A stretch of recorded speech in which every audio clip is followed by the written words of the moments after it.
ان الحمد للہ نحمده ونستعینه ونستغفره ونعوذ باللہ من شرور انفسنا ومن سیئات اعمالنا من يهده اللہ فلا مضل له ومن يضلل فلا هادی له واشهد ان لا الہ الا اللہ وحدہ لا شریک له واشهد ان محمدا عبدہ ورسولہ اما بعد فإن خير الحديث كتاب الله وخير الهدي هدي محمد صلى الله عليه وآله وسلم وشر الأمور محدثاتها وكل محدثة بدعة وكل بدعة ضلالة وكل ضلالة في النار.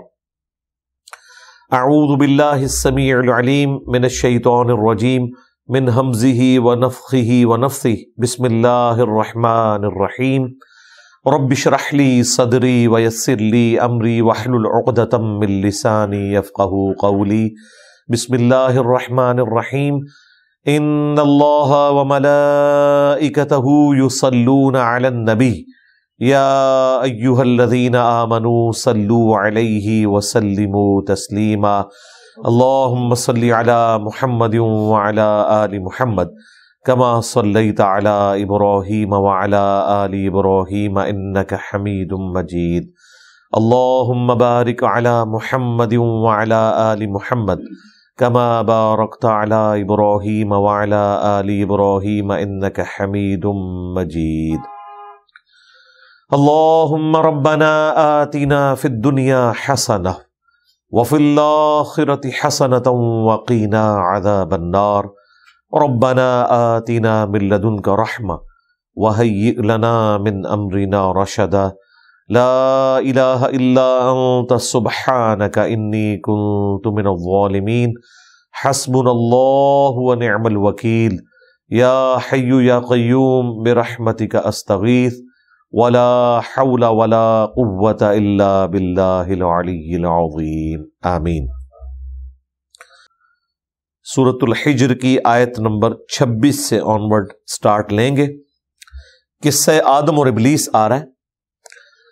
قرآن حکیم میں 4 مقامات جہاں پہ تفصیل کے ساتھ یہ بیان ہوا، ان میں سے ایک یہ مقام ہے. ویسے تو قصہ آدم اور ابلیس 7 جگہ پہ بیان ہوا ہے قرآن حکیم میں، اور اس کے علاوہ بھی تھوڑا بہت ذکر موجود ہے مختلف صورتوں کے اندر، لیکن جو ٹاپ آف لسٹ ہے وہ سورہ الاعراف ہے، اس کے بعد سورۃ الحجر اور پھر سورہ صاد.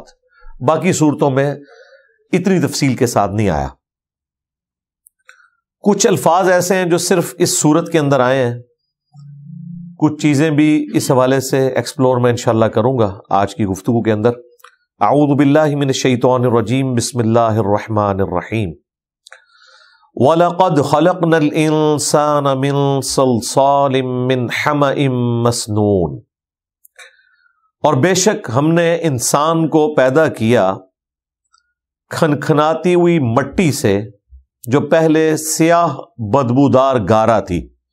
یعنی سیاہ گارا جب وہ خشک ہو جائے اور کھنکھنانے والی آواز اس میں سے نکلے، اس سے انسان کو پیدا کیا گیا. وَالْجَانَّ خَلَقْنَاهُ مِن قَبْلُ مِن نَارِ السَّمُومِ. اور جنات کو ہم نے پیدا کیا انسانوں سے پہلے ایسی آگ سے جس میں دھواں نہیں ہے. آگ کی فلیم کا جو اوپر والا پورشن ہے انسین، اس آگ کی لپٹ سے جنات کو پیدا کیا گیا. اسی لیے جنات نظر بھی نہیں آتے، اور انسانوں سے پہلے ان کو پیدا کیا گیا. یہ 2 باتیں اس سے پتہ چل گئی.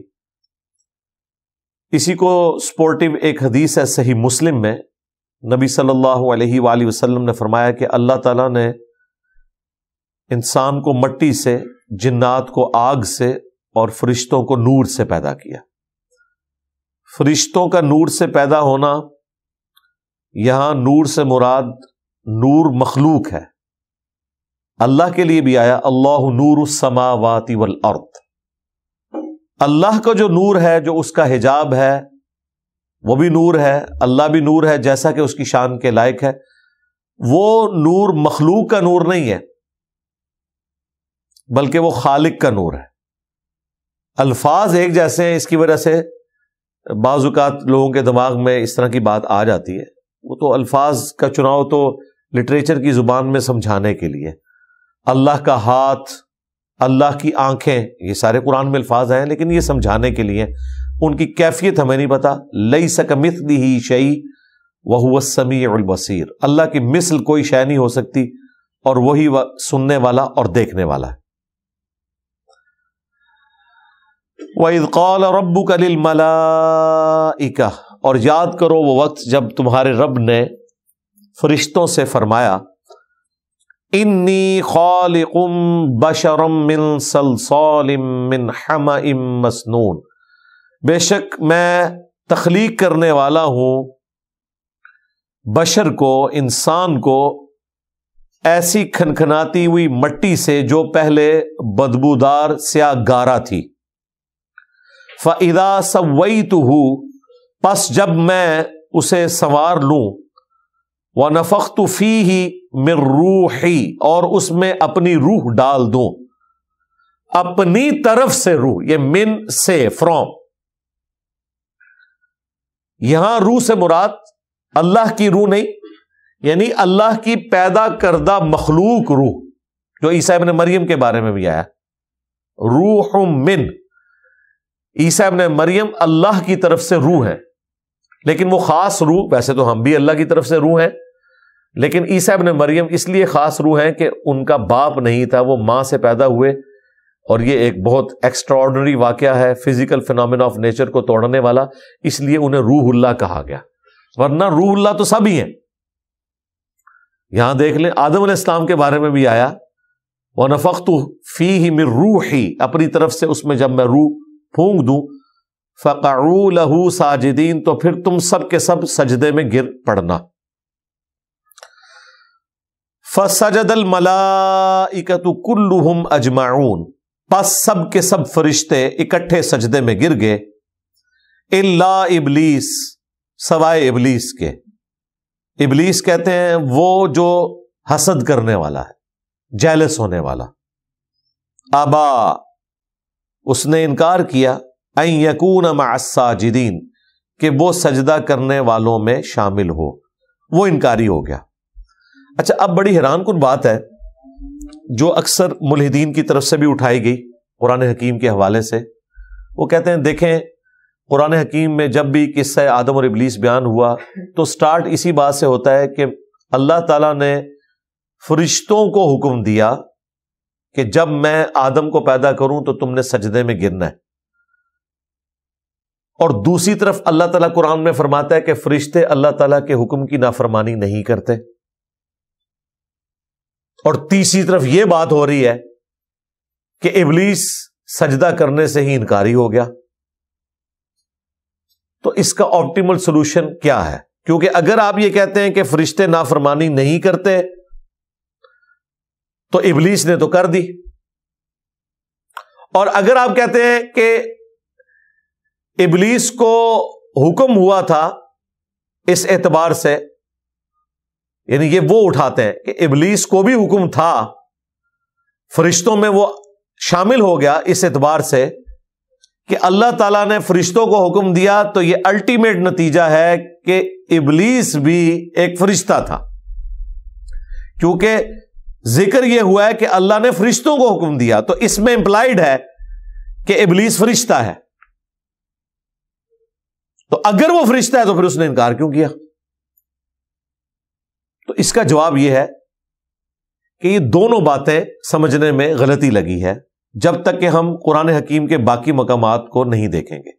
نمبر 1، یقیناً ابلیس کو بھی حکم تھا، وہ کہتے ہیں اگر وہ جن تھا تو اسے تو حکم ہی نہیں ہے، کیونکہ اس میں تو ہے کہ فرشتوں کو حکم دیا۔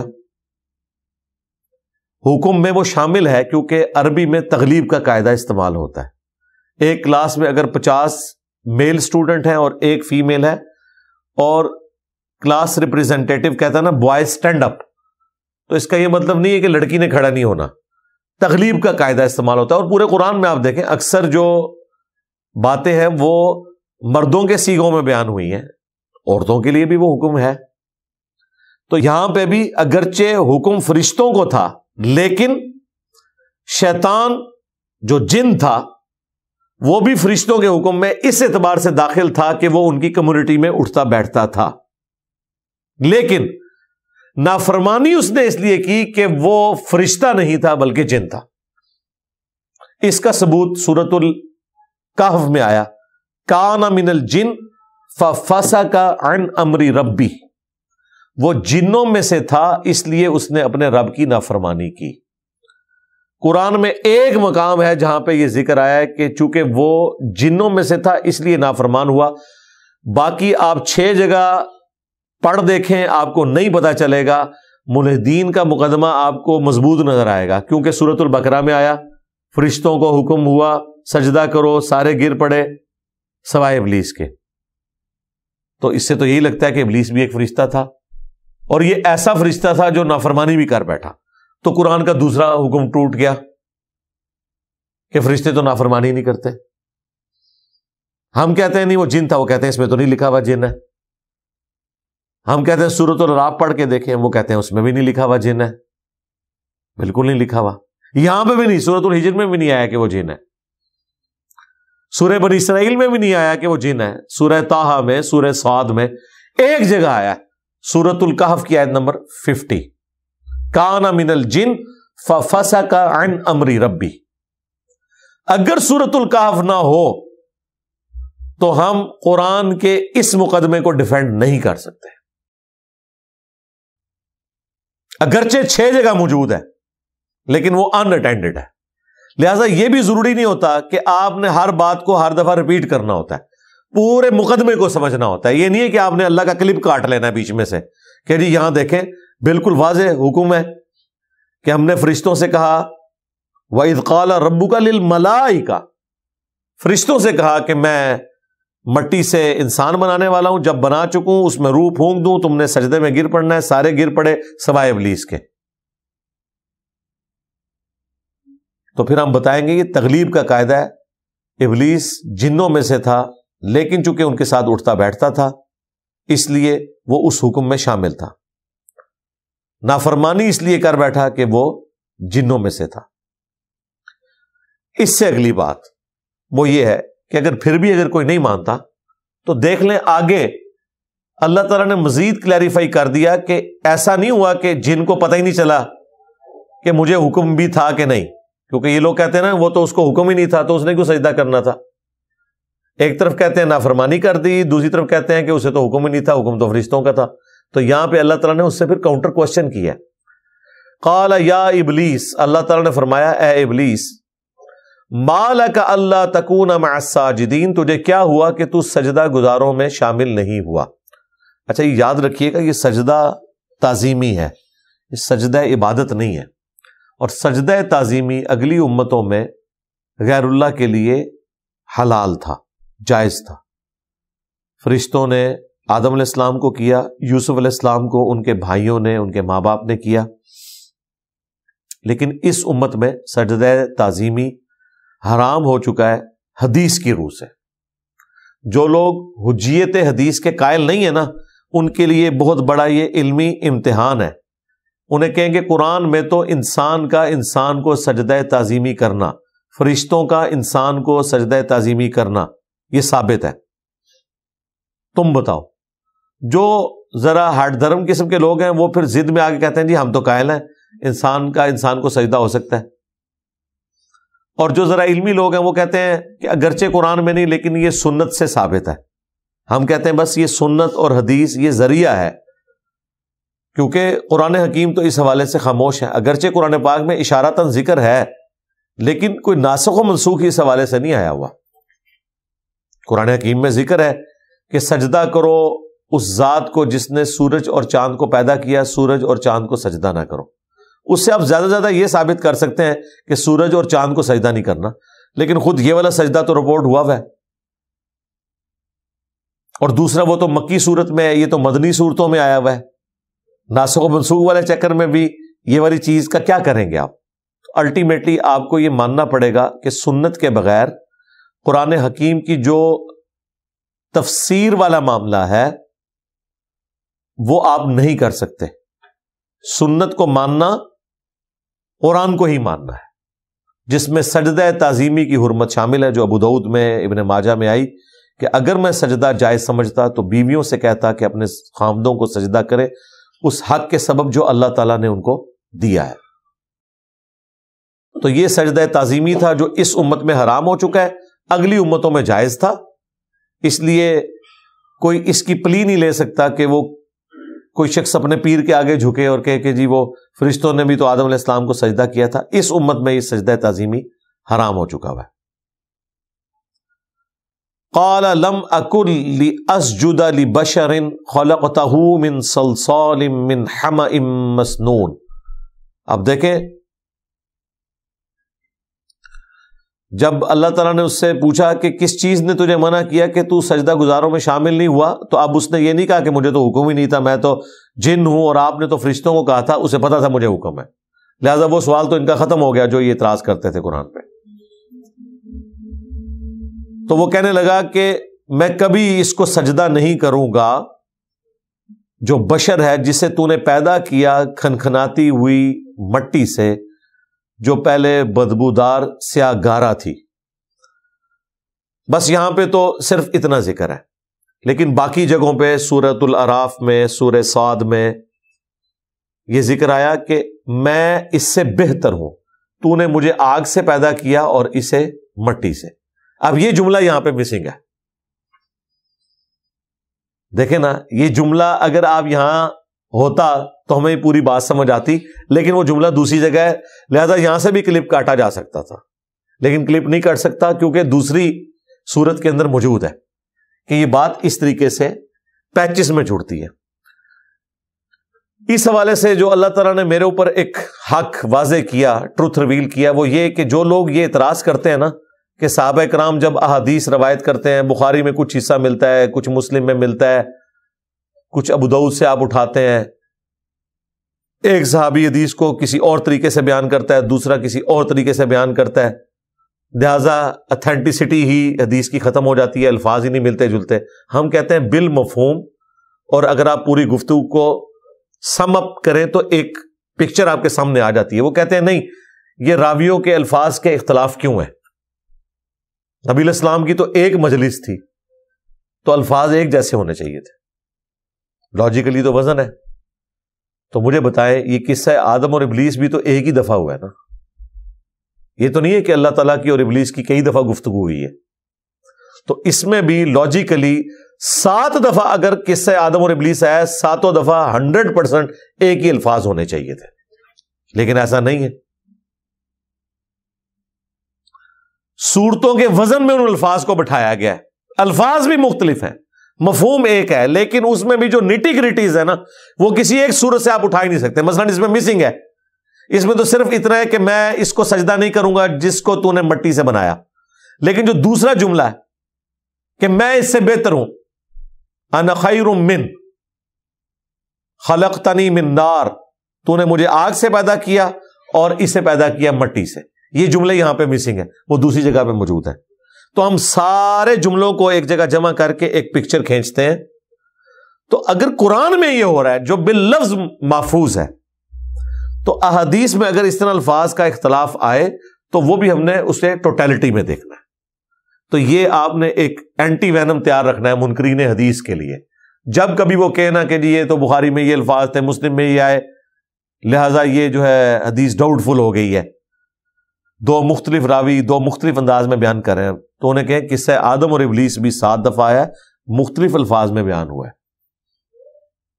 وہاں تو آیا سورۃ الاعراف میں آگ سے پیدا کیا، وَخَلَقْتَهُ مِن طِين، اور اسے مٹی سے پیدا کیا. یہاں تو 3 ذکر ہی نہیں ہے، یہاں کے الفاظ ہیں صلصال من حمأ مسنون. 3 کہتے ہیں مٹی کو، مٹی کی آگے خاصیت آئی ہے کہ وہ کون سی مٹی تھی، وہاں پہ صرف مٹی کا ذکر ہے، یہاں پہ مٹی کی خاصیت کا بھی ذکر ہے. اور یہ جو ذکر ہے نا صلصال من حمأ مسنون، یہ صرف سورۃ الحجر میں ہے، باقی ہر جگہ صرف مٹی کا ذکر ہے. اس کی جو خاصیت ہے وہ صرف سورۃ الحجر میں آئی ہے، لہذا اس مٹی کی یہ والی خاصیت باقی صورتوں میں رپورٹ نہیں ہوئی ہے، لیکن ہم نے سب کو جمع کر کے ایک اینڈ رزلٹ تک پہنچنا ہوتا ہے. تو اس نے کہا کہ میں انسان کو سجدہ نہیں کروں گا جسے تو نے کھنکھناتی ہوئی مٹی، جو ایک سیاہ بدبودار گارا تھی پہلے، جب وہ خشک ہو گئی اس سے تو نے انسان کو پیدا کیا. یعنی اس نے اپنے گناہ کی جسٹیفیکیشن بھی دے دی، اپنی نافرمانی کی جسٹیفیکیشن بھی دی بجائے معافی مانگنے کے. قال فاخرج منها، اللہ تعالیٰ نے آگے سے کوئی علمی جواب دینے کی ضرورت نہیں ضروری سمجھی، ورنہ جواب دیا جا سکتا تھا کہ مٹی میں تو ایک بے قدر بیج بویا جائے وہ 6 ارب گنا بڑا درخت بن جاتا ہے، اور آگ میں جو چیز بھی آپ ڈالتے ہیں وہ راکھ ہو جاتی ہے. مٹی تو غریب نواز ہے، اتنی سی چیز کو اتنا بنا دیتی ہے، اور آگ جو ہے وہ اتنی بڑی چیز کو راکھ بنا دیتی ہے. اسے صرف آگ کی یہ خوبی نظر آئی کہ آگ اوپر اٹھتی ہے اور مٹی نیچے ہوتی ہے. مٹی پستی کی علامت ہے اور آگ جو ہے وہ بلندی کی علامت ہے. یہ ایک فیکٹر اسے نظر آیا جس کی وجہ سے اس نے کہا کہ میں اس سے بہتر ہوں. ٹھیک ہے یہ ایک فیکٹر ہے، لیکن دوسرے فیکٹرز بھی ہیں. لیکن اللہ تعالیٰ نے کوئی آگے سے جسٹیفیکیشن نہیں دی. اس کی وجہ یہ ہے کہ رب کا حکم ہی کافی ہے. آدم علیہ السلام اگر آگ سے بنائے جاتے اور شیطان مٹی سے بنایا جاتا تب اس نے کوئی اور دلیل گھاڑ لینی تھی، تب بھی حکم تو اپنی جگہ رہنا تھا. اور دیکھیں آگ سے بھی بہتر نور ہے. فرشتے انہوں نے کوئی نافرمانی نہیں کی کیونکہ ان کی انسٹنکٹ میں ہی نافرمانی نہیں ہے. یہ جن اور انسان ہے جنہیں اختیار دیا گیا. ہاں اس لیے پھر وہ نافرمانی بھی کرتے ہیں، تابع فرمان بھی ہو جاتے ہیں. تو اللہ تعالیٰ نے فرمایا قال فاخرج منها، فرمایا یہاں سے نکل جا. فإنك رجیم، بے شک تو راندہ درگاہ ہے، تو مردود ہو چکا ہے.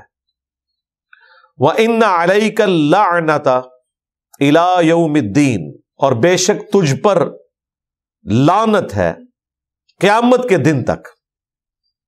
لعنت عربی زبان میں کہتے ہیں رحمت سے محرومی. اسی لیے نبی الاسلام نے کسی مسلمان پہ لعنت کرنے سے منع فرمایا. جنرل لعنت ہو سکتی ہے، جس طرح قرآن میں آیا لعنت اللہ علی الکاذبین، جھوٹوں پر اللہ کی لعنت. لیکن اگر کوئی شخص آپ کے سامنے جھوٹ بول رہا ہے تو آپ اسے بائی نیم نہیں کہہ سکتے کہ تو لعنتی ہے. ہاں یہ کہہ سکتے ہیں کہ تیرا عمل ایسا ہے جس نے تجھے لعنت کا مستحق کر دیا، باقی اللہ کی مرضی معاف کر دے یا لعنت فرما دے. لعنت اللہ علی الظالمین، ظالموں پر اللہ کی لعنت. تو جنرل ہے. اسپیسیفکلی جب آپ نے کسی کو مینشن کرنا ہے تو اہل قبلہ اہل کلمہ کو اسپیسیفکلی بائی نیم مینشن کر کے لعنت کرنے سے نبی صلی اللہ علیہ وآلہ وسلم نے منع فرمایا. تو یہاں پہ شیطان پہ قیامت کے دن تک کے لیے لعنت. اور آپ اس خبیث کا کانفیڈنس لیول دیکھیں، بجائے کہ رونا پیٹنا ڈال دیتا کہ یہ کیا ہوا، میں تو راندہ درگاہ ہو گیا ہوں، کو معافی تلافی کی کوشش کرتا، معافی مل جاتی. لیکن ایسا ہونا نہیں تھا. اس کی وجہ یہ ہے کہ جب اللہ نے فرما دیا نا اب قیامت تک لعنت ہے تیرے اوپر، تو بس اس کا وہ پوائنٹ آف نو ریٹرن تھا جو ختم اللہ علی قلوبہم وعلی سمعہم وعلی ابصارہم ہو گیا.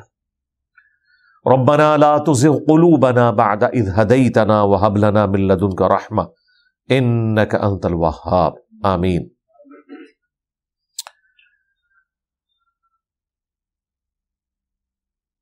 تو اس کے جواب میں اس نے عرض کیا قال ربی فانظرنی الی یوم یبعثون، اے میرے رب پھر مجھے مہلت دے اس دن تک جس دن مردوں کو قبروں سے نکالا جائے گا، لوگ قیامت والے دن زندہ کیے جائیں گے، مجھے اس دن تک کے لیے مہلت دے دے.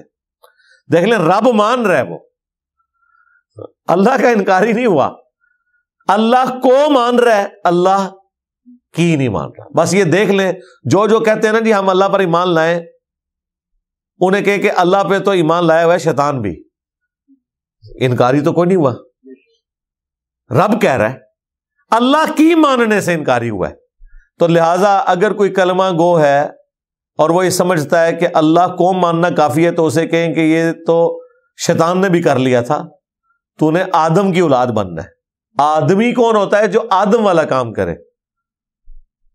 اور آدم علیہ السلام نے کیا کیا تھا؟ غلطی ہوئی تو معافی مانگ لی. وہ سورہ الاعراف میں ہم تفصیل سے پڑھ چکے ہیں. سورۃ البقرہ میں بھی آیا, اللہ تعالیٰ نے انہیں دعا سکھا دی تھی, انہوں نے معافی مانگی. اپنی غلطی پر ندامت کا اظہار کرنا یہ آدمیت ہے, اور اپنی غلطی کی جھوٹی جسٹیفیکیشن پیش کرنا, دلیل دینا, یہ شیطانیت ہے. اور یہ دیکھ لیں شیطان نے کانفیڈنس لیول دیکھیں, اسی رب سے کہہ رہے ہیں مجھے قیامت کے دن تک مہلت دے دے. قال فإنك من المنظرین, اللہ تعالیٰ فرمایا ٹھیک ہے پھر تجھے مہلت دی جاتی ہے. بس یعنی وہ مانگ رہا ہے اور اللہ نے کہا چل دے دی مہلت. الی یوم الوقت المعلوم, اس دن تک کے لیے جس کا جو وقت مقررہ ہے وہ اللہ تعالیٰ کے علم میں ہے, تجھے مہلت دی جاتی ہے. اب دیکھیں اس کا جو جملہ ہے, یعنی انتہا ہے گستاخی کی بھی, اور اس کی آپ کانفیڈنس دیکھیں کیا ہے. قال ربی بما اغویتنی, اس نے کہا اے میرے رب جس طرح تو نے مجھے بھٹکا دیا نا, لَأُزَيِّنَنَّ لَهُمْ فِي الْأَرْضِ, میں بھی انسانوں کو زمین ان کے لیے مزین کر دوں گا, زمین میں خوشنما چیزیں ان کے لیے مزین کر دوں گا. وَلَأُغْوِيَنَّهُمْ أَجْمَعِينَ, اور میں ان سب کے سب لوگوں کو گمراہ کر دوں گا, اغوا کر لوں گا تیرے سارے بندوں کو. إِلَّا عِبَادَكَ مِنْهُمُ الْمُخْلَصِينَ, سوائے تیرے جو مخلص بندے ہیں, جو جن کو تو چن لے گا. یہ لفظ مخلص ہے, مخلص نہیں ہے. مخلص جسے اللہ اپنے لیے خالص کر لے وہ صرف انبیاء ہیں علیہم السلام. مخلص جو اپنا اخلاص کمٹمنٹ اپنے رب کے لیے شو کرتے ہیں. ہم مخلص تو ہیں, مخلص نہیں ہے. ہاں کوئی شخص مخلص ہو, اپنی کمٹمنٹ شو کرے, پھر اللہ اگر اپنی مہربانی سے کسی کو مخلص کر لے, انبیاء کرام والا درجہ تو اسے نہیں ملے گا, لیکن ایٹ لیسٹ اس کی حفاظت فرمائے. جو صحیح بخاری میں آتا ہے کہ میرا بندہ فرض کے ذریعے قرب حاصل کرتا ہے اور نوافل کے ذریعے میرا اتنا قریبی ہو جاتا ہے کہ میں اس کے ہاتھ بن جاتا ہوں جس سے وہ پکڑتا ہے, میں اس کے پاؤں بن جاتا ہوں جس سے وہ چلتا ہے, میں اس کے کان بن جاتا ہوں جس سے وہ سنتا ہے, جس سے وہ یہ رزلٹ نکالتے ہیں کہ جی بزرگوں کے ہاتھ پتہ نہیں کہاں کہاں پہنچ جاتے ہیں. اس کے آگے الفاظ ہیں پھر میرا بندہ جب مجھ سے مانگتا ہے میں اسے عطا کرتا ہوں, اور جب کسی دشمن کے اگینسٹ میری پناہ طلب کرتا ہے میں اسے پناہ بھی دیتا ہوں. یعنی وہ رہتا اللہ کا محتاج ہے, لیکن نیک اعمال کے سبب اللہ اسے اپنے لیے اس طرح خالص کر لیتا ہے کہ پھر اس کا اوڑھنا بچھونا اللہ کی ذات بن جاتا ہے. شروع میں تو اس نے اپنی محنت سے ایک مقام اچیو کیا ہوتا ہے, بعد میں اللہ تعالیٰ اسے استقامت دے دیتا ہے. کیونکہ بعض لوگ کہتے ہیں کہ اگر بعد میں اس کے اعضاء گناہ نہیں کرتے تو اس میں اسے انعام پھر کیا ملا, یہ تو اس نے محنت کی تھی, تو انعام ہے استقامت, یہ انعام ملا. یہ اللہ تعالیٰ کی طرف سے خاص اس کے لیے ہو جاتا ہے کہ پھر اللہ تعالیٰ اس کی نیکیوں کے سبب, اس کی پرہیزگاری کے سبب اسے اس میں استقامت عطا فرما دیتا ہے. اللہم اجعلنا منہم, آمین. تو شیطان نے خود کہا کہ جو تیرے مخلص بندے ہیں نا وہ تو بچ جائیں گے, جن کو تو خالص کر لے گا. ظاہر ہے شیطان کو یہ تو پتا تھا کہ اللہ تعالیٰ جن کی اسپیشل پروٹیکشن کرے گا ان پہ تو میرا زور نہیں چلے گا. جس کی نمائندہ مثال قرآن حکیم میں حضرت یوسف علیہ السلام ہے, وہاں پہ بھی یہی لفظ آیا ہے مخلص. سورہ یوسف کے الفاظ ہیں اس عورت نے یوسف کا قصد کیا, یوسف بھی اس کا قصد کر لیتا اگر اپنے رب کی برہان نہ دیکھتا. ہاں جی, اس کا مطلب ہے اس میں مادہ موجود تھا لیکن اللہ تعالیٰ نے اسپیشل پروٹیکشن کی. کیا اللہ تعالیٰ نے حضرت یوسف کو دکھایا؟ وہ اللہ کا اور یوسف علیہ السلام کا معاملہ ہے. بہرحال کوئی ایسی نشانی دکھائی جس کی وجہ سے وہ رک گئے, اور پھر ساتھ آیا وہ ہمارے مخلص بندے تھے, ہم نے ان کو اپنے لیے چن لیا ہوا تھا. تو انبیاء کرام کی خوبی یہ ہے کہ اگرچہ ان میں مادہ تو موجود ہوتا ہے برائی کی طرف مائل ہونے کا, لیکن اللہ کے خوف کی وجہ سے وہ رک جاتے ہیں.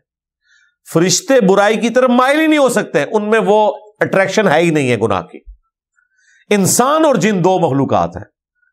فَأَلْهَمَهَا فُجُورَهَا وَتَقْوَاهَا. اسی لیے ان دونوں کو 31 ٹائمز اکٹھا مخاطب کیا گیا. فَبِأَيِّ آلَاءِ رَبِّكُمَا تُكَذِّبَانِ. اے جنوں انس کے دو گروہ, تم اپنے رب کی کون سی قدرت کی نشانی کو جھٹلاؤ گے. اور وَمَا خَلَقْتُ الْجِنَّ وَالْإِنسَ إِلَّا لِيَعْبُدُونَ. ہم نے جنوں اور انسانوں کو نہیں پیدا کیا مگر اس لیے کہ وہ ہماری عبادت کریں. تو جن اور انسان یہ دو مخلوقات ایسی ہیں جنہیں اللہ تعالیٰ نے اختیار دیا ہے. فرشتوں کے پاس تو اختیار ہی نہیں ہے, بل ان میں بھی انبیاء کرام کو اللہ تعالیٰ اپنے ساتھ خالص کر لیتا ہے. وہ اللہ کے خوف کی وجہ سے گناہ سے بچ جاتے ہیں. یہ انبیاء کرام کی خوبی ہے. شیطان خود بھی مان رہا ہے کہ جو تیرے چنے ہوئے بندے ہیں ان پہ میرا کوئی زور نہیں چلے گا. اچھا, اب دنیا میں اس طرح کی دھمکی اگر کوئی کسی بڑے بادشاہ کو لگائے تو اس بادشاہ کا جواب یہ ہوتا ہے کہ میں دیکھ لوں گا پھر تو کس طرح میرے بندوں کو گمراہ کرتا ہے. میرے بندے میں تک لاؤں گا. لیکن اللہ تعالیٰ نے اپنی مخلوق کی کوئی گارنٹی نہیں اٹھائی سوائے ان لوگوں کے جو خود اللہ کی طرف اپنی کمٹمنٹ شو کرے. انبیاء تو ہیں ہی ہیں, ان کے علاوہ کی میں بات کر رہا ہوں. بلکہ سورہ سبا میں تو اللہ تعالیٰ نے فرمایا کہ شیطان نے اپنا گمان سچ کر دکھایا اور اکثریت اس کی پیروکار بن گئی. اچھا, جو اس نے وعدہ کیا تھا اللہ کہہ رہا ہے کہ اس نے پورا کر دیا. شیطان نے اپنا کام پورا کر لیا, انسان نہیں کر رہا. جو اس نے کہا تھا نا وہ اللہ تعالیٰ نے سورہ سبا کے اندر سورت نمبر جو 35 ہے, یہ بڑی کرٹیکل آیت ہے. اور یہ بڑی یعنی اللہ تعالیٰ جب کہہ رہا ہے شیطان کے بارے میں تو یہ بڑی حیران کن چیز ہے کہ اس نے جو دعویٰ کیا تھا اللہ تعالیٰ کہہ رہا ہے کہ اس کے دعوے کو اس نے سچا کر دکھایا ہے. سورہ سبا آیت نمبر 20, وَلَقَدْ صَدَّقَ عَلَيْهِمْ إِبْلِيسُ ظَنَّهُ. اور بے شک سچ کر دکھایا ان ناشکروں پر ابلیس نے اپنا گمان. فَاتَّبَعُوهُ إِلَّا فَرِيقًا مِّنَ الْمُؤْمِنِينَ. پس وہ سب کے سب اس کے تابع فرمان ہو گئے سوائے مومنین کے ایک گروہ کے. یہاں مومنین سے مراد ادر دین انبیاء ہیں. انبیاء تو اللہ نے خود ہی مخلص کر لیے تھے. باقی جو لوگ جن کے چانسز تھے کہ وہ یا تو نبیوں کی پیروی کرتے یا شیطان کی, تو اللہ تعالیٰ ہمارا اکثریت جو ہے نا وہ اس کی پیروی کرنا شروع ہوگی. یہ سورہ سبا میں آیا. اور اس سے اگلی سورت جو ہے سورہ فاطر, سورت نمبر 35 سورہ فاطر, اس کے سٹارٹ میں اللہ تعالیٰ نے فرمایا ان الشیطان لکم عدو. بے شک شیطان تمہارا کھلا دشمن ہے. فاتخذوہ عدوا. بے شک پس تم اسے بھی دشمن سمجھو. یعنی اس نے تو تمہیں دشمن اپنا سمجھ لیا ہے, یعنی ہم تو ویسے ہی تختہ مشق بن گئے ہیں نا, تو اس نے تو دشمنی کر لی ہمارے ساتھ. اچھا, بڑی حیران کن بات ہے. وہ کہہ رہے کہ اے اللہ تو نے مجھے گمراہ کیا, اس کا بدلہ میں ان سے لوں گا, ان سب کو گمراہ کر دوں گا سوائے جن کو تو چن لے گا. اللہ نے کیسے گمراہ کر دیا؟ اللہ تو ہدایت اور گمراہی کا راستہ دکھاتا ہے, گمراہ نہیں کرتا جب تک کہ کوئی شخص خود گمراہ نہ ہو. اس میں ایک باریک سا نکتہ ہے. وہ یہ کہنا چاہ رہا تھا کہ تو نے مجھے اس امتحان میں جو ڈالا ہے نا, کہ تو نے انسان کو سجدہ کرنے کا مجھے کہہ دیا, گویا تو نے میرے لیے ایسے اسباب پیدا کر دیے کہ میری تو اپنی ایک اکڑ ہے, میں تو سینئر ہوں, میں اس جونیئر کے آگے کیوں جھکوں. یہ اصل میں وہ کہہ رہا تھا کہ میں اتنا سینئر, اتنے عرصے سے عبادت کر رہا, اس کو ابھی تو نے بنایا ہے اور بنایا بھی مٹی سے ہے, اور مجھے یہ کہہ رہا ہے کہ میں اس کے آگے جھک جاؤں, تو لہذا تو نے مجھے گمراہ کیا ہے, میری سینئرٹی کا خیال ہی نہیں رکھا, ایک جونیئر کے آگے مجھے جھکا دیا ہے. وہ اصل میں یہ کہہ رہا تھا کہ تو نے مجھے گمراہ کیا ہے, یعنی تو نے مجھے اس امتحان میں ڈالا تجھے پتا تھا کہ بھی میں تو سینئر ہوں، میں تو نہیں اس طرح جھکوں گا. ٹھیک ہے، سینئر بندے میں تو اپنا ایک تکبر ہوتا ہے، جب تک کہ وہ تابع فرمان نہ ہو جائے اپنے رب کا. تو اس نے کہا تو نے مجھے گمراہ کیا ہے، یہ اسباب تو نے پیدا کیے ہیں، نہ تو اس امتحان میں مجھے ڈالتا تو نہ میں ناکام ہوتا. تو یہ اس نے اپنے گناہ کا عذر پیش کیا جو بالکل غلط تھا. اس کی وجہ یہ ہے کہ رب کا حکم ہے، اس کے آگے تو پھر کسی کی نہیں چلنی چاہیے. اگر رب مانا ہے پھر حکم آپ نے ماننا ہے، پھر آپ نے ڈسپلن کو فالو کرنا ہے.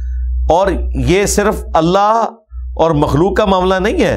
نبی علیہ السلام نے بھی اپنے بارے میں فرمایا کہ اگر میں کسی ناک کٹے حبشی کو تم پر امیر مقرر کر دوں، اور پھر اس کو جنرلائز کیا ہے صرف اپنے تک نہیں، خلفائے راشدین کے لیے بھی، اور کہا کہ اگر تم پر امیر کی طرف سے کوئی ناک کٹا حبشی، ایک حبشی کالا اوپر سے ناک بھی اس کا کٹا ہوا، وہ مقرر کر دیا جائے تو تم پر اس کی اطاعت واجب ہے. ایگو توڑی ہے نا. اور یہ نبی علیہ السلام نے اپنی زندگی میں کی ہے. لشکر اسامہ میں یہی تھا. حضرت ابو بکر اور عمر کو انڈر دے دیا ہے ایک نوجوان لڑکے کے جو ٹین ایجر ہے، 16-17 سال کا. اب ظاہر کس کی جرت ہے آگے حضور سے بات کرے؟ کبھی کسی کو بھیجتے ہیں، کبھی کسی کو بھیجتے ہیں. نبی اسلام جلال میں آپ ممبر پہ چڑھ گئے. آپ نے فرمایا اس سے پہلے تم اس کے باپ کے بارے میں بھی یہی کچھ کرتے تھے. اسے غلام زیادہ سمجھتے تھے نا، زید ابن حارثہ کو. تو نبی علیہ السلام نے زید ابن حارثہ کو امیر لشکر بنا کے بھیجا ہوا تھا غزوہ موتا کے اندر. وہ تو شہید ہو گئے تو بعد میں خالد بن ولید آئے نا. اور اب آپ لشکر اسامہ روانہ کر رہے تھے دوبارہ سے رومن امپائر کے خلاف، اور ان کے بیٹے کو لگایا تاکہ ان کی دل جوئی بھی ہو، اور حضرت ابوبکر عمر کو ان کے انڈر دیا ہوا. تو نبی علیہ السلام اس طرح کے معاملات اس لیے کرتے تھے تاکہ اس بت پرستی کو توڑا جائے. اس طریقے سے بخاری مسلم میں آتا ہے، حضرت عمر بن عاص کہتے ہیں مجھے نبی علیہ السلام نے ایک جہادی مہم کے اوپر روانہ کیا اور امیر مجھے بنایا. حضرت ابوبکر عمر ہمارے ساتھ تھے، تو مجھے گمان ہوا کہ شاید میں کوئی بڑا محبوب ہو گیا ہوں. تو میں نے کہا یا رسول اللہ بتائیں آپ کو لوگوں میں سب سے بڑھ کر محبوب کون ہے؟ فرمایا عائشہ. کہا نہیں یا رسول اللہ میں مردوں میں پوچھ رہا تھا. کہا کہ عائشہ کا باپ. پوچھا اس کے بعد کہا عمر. پھر کہتے ہیں میں پوچھتا گیا، پھر میں خاموش ہی ہو گیا کیونکہ میرا نام نہیں آیا تھا. تو یہ رہا کہ نام ذکر ہی نہ ہو، حالانکہ امیر ان کو بنایا ہوا تھا. تو یہ ضروری نہیں ہوتا کہ کوئی افضل شخص ہے وہی امیر بنے. کوئی دوسرا شخص بھی، کوئی جونیئر بھی سینئر کے اوپر آ سکتا ہے، اور اس میں کسی سینئر کو برا نہیں منانا چاہیے. تو یہ شیطان کی جو یہ بات تھی نا کہ تو نے مجھے گمراہ کیا ہے کیونکہ تو نے مجھے یہ حکم ہی ایسا دیا جو مطلب میرا تو ایک اپنا ایک لیول ہے، میں ان کے آگے جھکوں، تو اس لیے تو نے مجھے گمراہ کیا ہے. تو اب میں اس کا بدلہ اتاروں گا اور یہ جتنے جونیئرز ہیں ان کو گمراہ کر دوں گا. ٹھیک ہے، کیونکہ میں سینئر تھا تو میں تو ہوں گمراہ ان کے پیچھے. اب میں نے کوئی جونیئر بھی نہیں چھوڑنا، ان ساروں کو تیرا نافرمان بناؤں گا. الا عبادک منہم المخلصین، سوائے جو تیرے چنے ہوئے بندے ہیں. تو اللہ تعالیٰ نے اس کے جواب میں یہ جو دھمکی تھی نا، اس دھمکی کو اللہ تعالیٰ نے ریبٹل نہیں کیا کہ میں دیکھتا ہوں کس طرح تو میرے بندوں کو ہاتھ لگاتا ہے. اللہ نے کہا قال ھذا صراط علی مستقیم. اللہ تعالیٰ نے فرمایا یہ ہے میرا راستہ جو میری طرف آتا ہے، سیدھا راستہ. یہ تو میں نے راستہ واضح کر دیا. ان عبادی لیس لک علیہم سلطان، بے شک میرے بندے جو ہوں گے ان پر تیرا زور کوئی نہیں ہوگا. الا من اتبعک من الغاوین، ہاں جو خود ہی تیری پیروی کرنا چاہیں، گمراہ ہونا چاہیں، ان کا معاملہ الگ ہے. باقی میرے بندوں پہ تیرا زور کوئی نہیں ہوگا. یعنی ادر دین انبیاء کی بات ہو رہی ہے. زور نہیں ہوگا تو کیا ہوگا؟ وہ اللہ تعالیٰ نے دوسری جگہ پہ ذکر کیا ہے کہ یہ جو ہم نے شیطان کو اختیار دیا نا کہ یہ ان کو برائی کی طرف بلاتا ہے، تو صرف اس لیے کہ ان کے لیے آزمائش ہو، زور کوئی نہیں ہے. جو ہم سورہ ابراہیم میں بھی پڑھ چکے، آیت نمبر 22 میں شیطان کی انسان سے آخری ملاقات. اس میں شیطان قیامت والے دن کیا کہے گا؟ میرا تجھ پہ زور کوئی نہیں تھا، صرف میں نے تجھے برائی کی طرف بلایا تھا، تو خود گمراہ ہوا تھا، آج اپنے آپ کو ملامت کر، مجھے ملامت مت کر۔ یہاں پہ بھی اللہ تعالیٰ فرما رہا ہے کہ شیطان کا زور کوئی نہیں ہوگا، یعنی ایسا نہیں ہوگا کہ کوئی شخص نماز پڑھنے کے لیے مسجد میں جائے اور شیطان اسے راستے میں روک لے، زور نہیں ہوگا، صرف دعوت ہوگی، دعوت نیکی کی انبیاء دے رہے ہوں گے اور برائی کی دعوت شیطان دے رہا ہوگا۔ مرضی انسان کی اپنی ہوگی کہ وہ حق کے راستے پہ چلنا چاہتا ہے یا نہیں چلنا چاہتا۔ انا ہدیناہ السبیل، بے شک ہم نے راستہ دکھا دیا ہے ہدایت کا، اما شاکرا و اما کفورا، خواہ شکر گزاری کی روش اختیار کرو خواہ نہ شکری کی۔ تو اللہ تعالیٰ ہمارا ہے کہ میرے بندوں پہ زور نہیں چلے گا تیرا، سوائے ان کے جو خود ہی گمراہ ہونا چاہیں۔ وَإِنَّ جَهَنَّمَ لَمَوْعِدُهُمْ اجمعین، اور جو اس طرح کے گمراہ ہوں گے ان سب کے لیے پھر میرا وعدہ یہ ہے کہ وہ سب کے سب جہنم میں اکٹھے کیے جائیں گے۔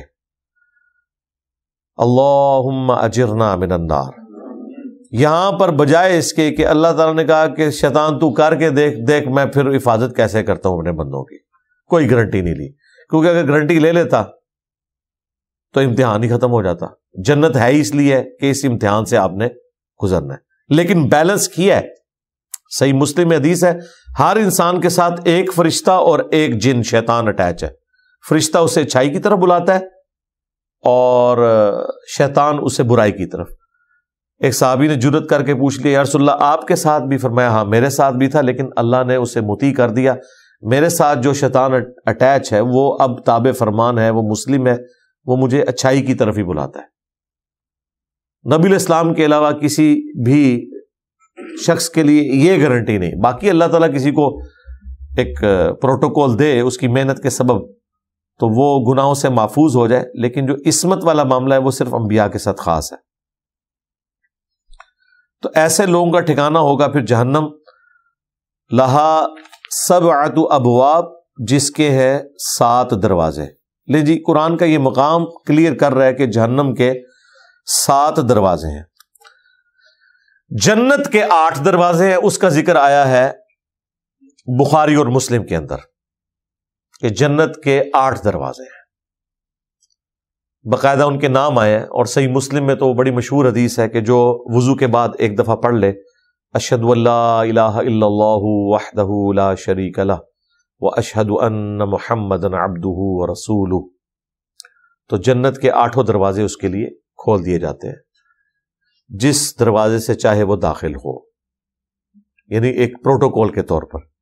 یہاں جہنم کے 7 دروازوں کا ذکر آ گیا۔ لِكُلِّ بَابٍ مِّنْهُمْ جُزْءٌ مَقْسُوم، اور ہر دروازے کے لیے اس کا حصہ مقرر ہے۔ اسی طریقے سے جنت کے دروازوں کے بارے میں بھی آیا ہے بخاری مسلم میں کہ ایک دروازہ خاص ان لوگوں کے لیے ہے جو روزہ رکھنے والے ہیں، ایک دروازہ خاص ان لوگوں کے لیے جو اللہ کا ذکر کثرت سے کرنے والے ہیں، ایک دروازہ خاص ان لوگوں کے لیے جو صرف اللہ کے لیے ایک دوسرے سے محبت کرتے ہیں۔ ٹھیک ہے، تو اس طرح جنت کے دروازے جہنم کے بھی دروازے ہیں، اور ہر دروازے میں اس کا حصہ موجود ہے۔ اور یقیناً اس میں صرف کافر شامل نہیں ہے، مسلمان بھی جو فاسق ہیں فاجر ہیں وہ بھی جہنم میں انیشلی تو داخل کیے جائیں گے، پھر اللہ تعالیٰ انہیں گناہوں کی سزا کے بعد کچھ سزا دے دے گا، کچھ شفاعت کی وجہ سے معاف ہو جائیں گے، جو ترمذی میں ابن ماجہ میں حدیث ہے کہ میری شفاعت میری امت کے گناہ کبیرہ کرنے والے لوگوں کے لیے بھی ہے، جس کے لیے اللہ تعالیٰ چاہے گا وہ فرما دے گا۔ ہم تو یہ کہتے ہیں کہ تھوڑی دیر کے لیے بھی جہنم، جو سورۃ الفرقان میں آیا کہ جہنم تھوڑی دیر کے لیے بھی اور مستقل رہنے کے لیے بھی ایک برا ٹھکانہ ہے۔ اہل ایمان کی تو نشانی یہی ہے، ربنا اصرف عنا عذاب جہنم ان عذابها کان غراما، آمین۔ رب ہمارے ہم سے جہنم کا عذاب پھیر دے، یہ تو گلے کا ایک پھندا ہے۔ حتیٰ کہ آپ دیکھیں بخاری مسلم میں آیا کہ نبی صلی اللہ علیہ وآلہ وسلم حکم دیتے تھے صحابہ کو کہ تشہد میں 4 چیزوں کے اگینسٹ اللہ کی پناہ طلب کرنی ہے۔ اس میں پہلی چیز یہی ہے، اللہم انی اعوذ بک من عذاب جہنم ومن عذاب القبر ومن فتنة المحیا والممات ومن شر فتنة المسیح الدجال آمین۔ اسی طریقے سے سنن نبی داؤد میں صحیح سند کے ساتھ حدیث ہے کہ جو مغرب کی نماز کے بعد سلام پھیر کر بغیر کسی سے گفتگو کیے 7 دفعہ پڑھے اللہم اجرنی من النار، اللہم اجرنا من النار پڑھیں گے تو یہ جمع کا صیغہ ہے، اجرنی پڑھیں گے تو یہ سنگولر کا صیغہ ہے۔ 7 دفعہ پڑھ لے اور وہ شخص اس رات میں مر گیا تو اللہ تعالیٰ اسے جہنم سے آزادی عطا فرما دے گا، اور اگر فجر کے بعد پڑھ لے اس دن میں اسے موت آ گئی تو اللہ تعالیٰ اسے جہنم سے آزادی عطا فرما دے گا۔ لیکن فجر کی بھی نماز پڑھنی ہے، فجر کے بعد کا مطلب یہ نہیں کہ نماز نہیں پڑھی تو خالی یہ پڑھ لیا، نہیں، کیونکہ نماز چھوڑنا خود گناہ کبیرہ ہو جائے گا نا۔ صحیح مسلم میں حدیث ہے کہ ایک نماز سے دوسری نماز، ایک رمضان سے دوسرا رمضان، ایک جمعے سے دوسرا جمعہ درمیان کے گناہوں کا کفارہ ہے اگر کبیرہ گناہوں سے بچا جائے، ورنہ تو لوگوں نے کہنا تھا ٹھیک ہے ایک جمعہ پڑھو اگلا جمعہ پڑھو بیچ کی ساری نمازیں معاف، کہا اگر کبیرہ گناہوں سے بچا جائے۔ تو کبیرہ گناہ جو ہے نماز چھوڑنے سے بڑا کون سا ہو سکتا ہے؟ جو ایمان اور کفر میں فرق ہے، وَأَقِيمُوا الصَّلَاةَ وَلَا تَكُونُوا مِنَ الْمُشْرِكِينَ، نماز کو قائم کرنا، مشرک نہ ہو جانا، قرآن کی آیت ہے، اور صحیح مسلم کی حدیث بندے کے کفر اور ایمان، شرک اور اسلام میں فرق نماز ہے۔ اب یہ اہل جہنم کا جو ذکر ہوا، اس کے بعد جنتیوں کا ساتھ ہی ذکر ہے۔ ان المتقین فی جنات وعیون، بے شک جو متقی اللہ سے ڈرنے والے لوگ، پرہیزگار لوگ، وہ باغات میں اور چشموں میں آباد ہوں گے، باغات جن میں چشمے بہتے ہوں گے۔ ادخلوها بسلام آمنین، اور انہیں اللہ کی طرف سے حکم ہوگا کہ داخل ہو جاؤ ان جنتوں میں سلامتی کے ساتھ، امن کے ساتھ، بغیر کسی خوف کے۔ ظاہر جنت میں امن ہے، سلامتی ہے، اور یہ اللہ کی طرف سے اناؤنسمنٹ ہے، بہت بڑی اچیومنٹ ہے۔ یہ سمجھ لیں فائنل آپ رزلٹ کارڈ آپ کے حوالے ہو رہا ہے، اور اس کے بعد آپ کو ایک وہ جگہ الاٹ کی جا رہی ہے ہمیشہ کے لیے جہاں پہ اب امن ہی امن ہے۔ یہ آیت مبارکہ مسجد نبوی شریف کے دروازوں کے باہر بھی آپ نے دیکھی ہوگی لکھی ہوئی، یہی آیت کا حصہ ہے، ادخلوها بسلام آمنین۔ ظاہر ہے مسجد نبوی بھی ایک امن کی جگہ ہے، حرم ہے، بلکہ اعلیٰ حضرت کا تو دماغ کسی اور طرف گیا، جنت میں آ کے نار میں جاتا نہیں کوئی۔ وہ کہتے ہیں کہ یہ جو ریاض الجنہ ہے نا، تو یہ تو جنت کا ٹکڑا ہے، اور میں ریاض الجنہ میں پہنچ چکا ہوں، تو اے اللہ تیرا یہ وعدہ ہے کہ جو جنت میں ایک دفعہ آ جائے نا وہ پھر جہنم میں نہیں جائے گا۔ دیکھیں دماغ کدھر گیا ہے، یہ ویسے کوئی بات ہلکی نہیں ہے، یہ بڑے بندے ہی ایسی بات سوچ سکتے ہیں۔ اللہ تعالیٰ کو کسی کی کوئی بھی ادا پسند آ سکتی ہے۔ تو کہتے ہیں کہ مدینہ شریف میں، مسجد نبوی میں، ریاض الجنہ میں آنا یہ ایک جنت کی گارنٹی ہے میرے لیے، کیونکہ میں ریاض الجنہ میں داخل ہوا ہوں، تو اے اللہ تیرا تو یہ وعدہ ہے نا آخرت میں کہ جو جنت میں چلا گیا اسے جنت سے پھر نکالا نہیں جائے گا، کیونکہ جنت اور جہنم کے درمیان بخاری مسلم میں آتا ہے کہ موت کو مینڈے کی شکل میں لا کے ذبح کر دیا جائے گا۔ جنتیوں کے لیے خوشخبری ہوگی کہ بس امن کے ساتھ رہیں، اب ان کو موت نہیں آنی، اور جہنمیوں کے لیے اضافہ ہو جائے گا ان کے غم کے اندر کہ موت آتی تو شاید یہ عذاب ٹل جاتا، جو سورۃ الفرقان میں آیا کہ آج ایک نہیں ہزاروں موتیں مانگو، موت تو تمہیں نہیں آئے گی، کیونکہ وہ جہنمی خواہش کریں گے کاش ہمیں موت آ جائے، جان چھوٹ جائے، لیکن جان نہیں چھوٹنے والی۔ تو وہ کہتے ہیں کہ جنت میں آ کے نار میں تو کوئی نہیں جاتا، تو اس میں امپلائڈ ہے کہ ہم اللہ سے امید کرتے ہیں کہ ہم ریاض الجنہ میں آئے تو اب ہمیں جہنم میں داخل نہیں کیا جائے گا۔ اللہ کرے یہ دعا قبول ہو، اور اسی طریقے سے ہی ہو جائے ان لوگوں کے لیے بھی جو لوگ ریاض الجنہ میں جاتے ہیں۔ بہرحال دماغ گیا ان کا، ظاہر ہے اس پلانٹ ارتھ کا حصہ نہیں ہے ریاض الجنہ، وہ جنت کے ٹکڑوں میں سے ایک ٹکڑا ہے، بخاری مسلم میں حدیث ہے، میرے گھر سے لے کر میرے ممبر تک جنت کے ٹکڑوں میں سے ایک ٹکڑا ہے، اور امام بخاری نے اس پہ باب باندھا ہے کہ قبر رسول سے ممبر رسول جنت کا ٹکڑا ہے، کیونکہ آج قبر رسول ہے اس جگہ پہ جو نبی علیہ السلام کا گھر تھا، تو اس لیے امام بخاری نے یہ ایک میسج دیا کہ قبر رسول اور سیدنا ابو بکر عمر کی قبریں بھی جنت کے ٹکڑے میں، اسی لیے تو حضرت عمر نے خواہش کی تھی کہ میں نبی علیہ السلام کے ساتھ دفن ہونا چاہتا ہوں، اور اللہ تعالیٰ نے وہ خواہش پوری کر دی۔ داخل ہو جاؤ اس میں سلامتی کے ساتھ اور امن کے ساتھ۔ وَنَزَعْنَا مَا فِي صُدُورِهِم مِّنْ غِلٍّ، اور ہم نکال دیں گے ان کے دلوں میں جو ایک دوسرے کے بارے میں کوئی کینہ آ گیا اگر، اخواناً علی سرر متقابلین، پھر وہ جنت میں بھائی بھائی بن جائیں گے تختوں پر آمنے سامنے بیٹھے ہوئے۔ اب دنیا میں بھی آپ زبردستی اگر دو مخالف پارٹیوں کی صلح بھی کروا دیں نا، پھر بھی آنکھیں چار کرتے ہوئے ٹائم لگتا ہے۔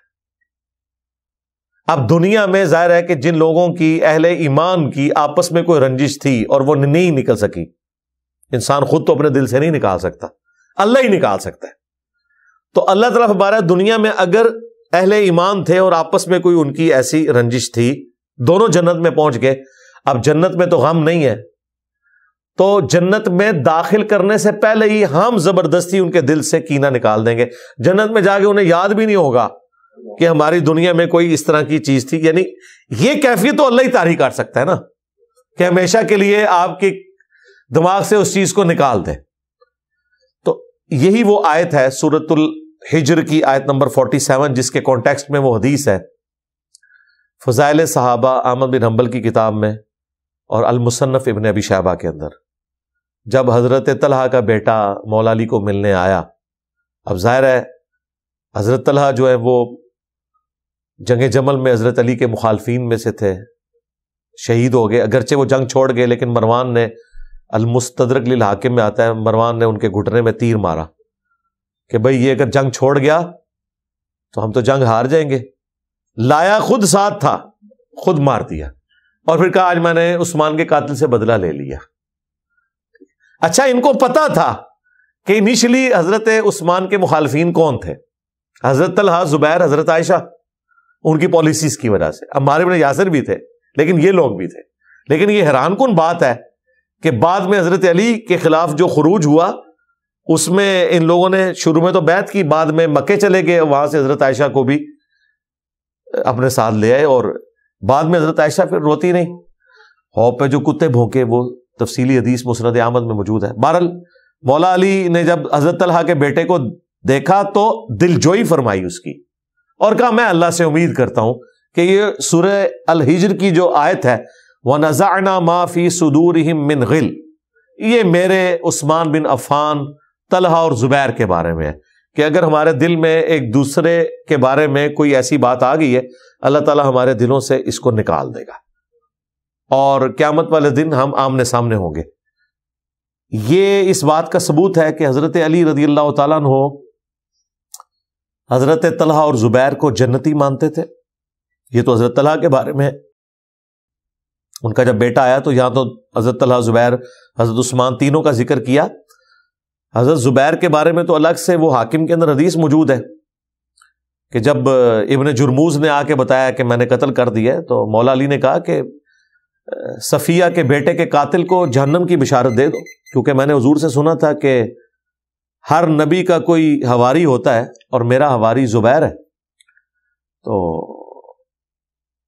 اور وہ کٹا ہوا سر لے کے آیا تھا، مولا علی اس سے ملے بھی نہیں، اسے دروازے سے ہی واپس کر دیا، اور وہ پھر بعد میں خارجیوں میں شامل ہو گیا کیونکہ حضرت علی نے تو اسے حکم نہیں دیا تھا۔ تو یہ آیت مبارکہ حضرت علی نے فٹ کی حضرت عثمان، طلحہ اور زبیر کے اوپر، یہ بتانے کے لیے کہ اگرچہ ہماری آپس میں ناچاکیاں رہیں اور ظاہر مرتے دم تک رہیں، حضرت طلحہ زبیر جنگ تو چھوڑ گئے تھے، لیکن اس سے زیادہ کرنے کی ضرورت تھی کہ وہ حضرت علی کے ہاتھ مضبوط کرتے۔ صرف جنگ چھوڑنا کافی نہیں تھا، جب امام حق کو پہچان لیا تھا تو پھر امام حق کا ساتھ دینا چاہیے تھا۔ اس وجہ سے شیعہ جو ہیں وہ ابھی تک اس معاملے میں ان کے بارے میں سخت رویہ اڈاپٹ کرتے ہیں.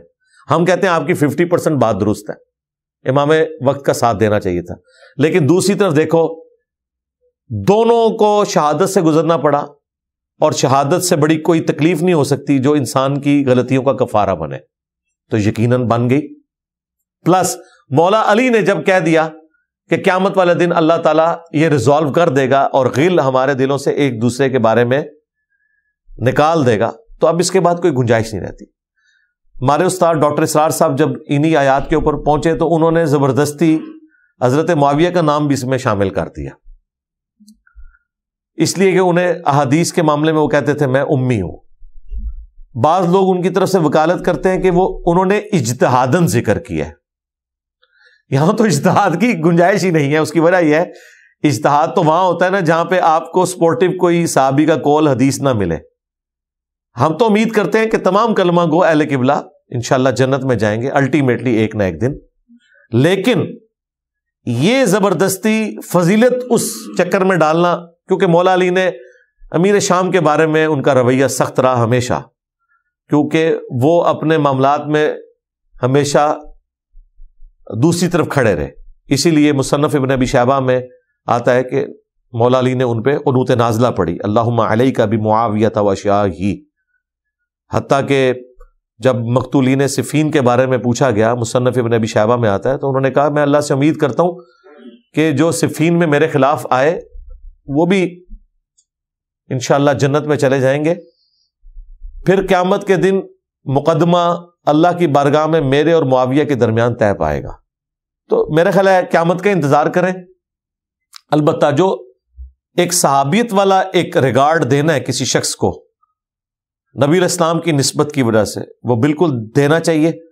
رافضیوں میں اور اہل سنت میں یہی فرق ہے کہ رافضی حضرت معاویہ رضی اللہ تعالیٰ عنہ کی غلطیاں ہائی لائٹ کرنے کے بعد ان کی تکفیر کرتے ہیں, ان پہ منافقت کا فتویٰ لگاتے ہیں, جبکہ اہل سنت کا موقف یہ ہے کہ ہم رافضیوں والا کام نہیں کریں گے اور نہ ناسبیوں والا کریں گے کہ جو اہل صفین ہیں ان کا جھوٹا دفاع کریں, خصوصاً حضرت معاویہ کا. ہم کہتے ہیں ان سے یہ مس مینج ہوا مسئلہ, لیکن ان کی صحابیت کا احترام ہوگا. حضرت علی حق پہ تھے, ان کو غلطی لگی, اور ہم اللہ سے امید کرتے ہیں کہ اللہ تعالیٰ ان کی صحابیت کی برکت سے ان کی غلطیوں سے درگزر فرمائے. ہم پازیٹیو سائڈ کے اوپر کھڑے ہوتے ہیں, نہ ہم رافضی ہیں اور نہ ہم ناصبی ہیں. بہرحال اللہ تعالیٰ فرما رہا ہے کہ یہ آمنے سامنے تختوں پر بیٹھے ہوں گے, لا یمسہم فیہا نصب وما ہم منہا بمخرجین, اور پھر وہاں جنت میں نہ انہیں کوئی تکلیف پہنچے گی اور نہ ہی وہ اس جنت سے نکالے جائیں گے. اللہم اجعلنا منہم, آمین. اللہم انا نسألک جنت الفردوس مع النبیین والصدیقین والشہداء والصالحین, آمین. سبحانک اللہم وبحمدک اشہد ان لا الہ الا انت استغفرک واتوب الیک وما علینا الا البلاغ المبین. جزاکم اللہ خیرا, آمین.